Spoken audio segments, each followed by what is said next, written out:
Alhamdulillah hari ini bisa ketemu sama Melda. Dan hari ini kebetulan aku juga udah lama nggak ketemu sama Kak Sheila. Hari ini ke rumahnya.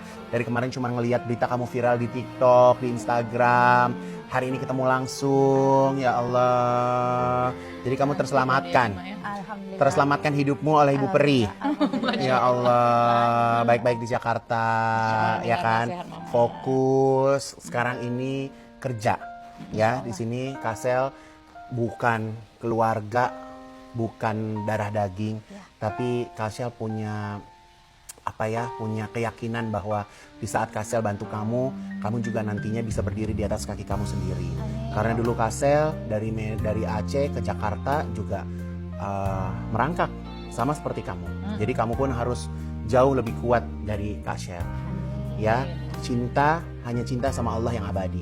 Cinta sama manusia bisa berubah kapan saja. Oh, Masya Allah. Ya kan? Betul, Setuju nggak? Setuju. Ya kan? Jadi kan ya suami, anak, istri semua bisa pergi ninggalin kita.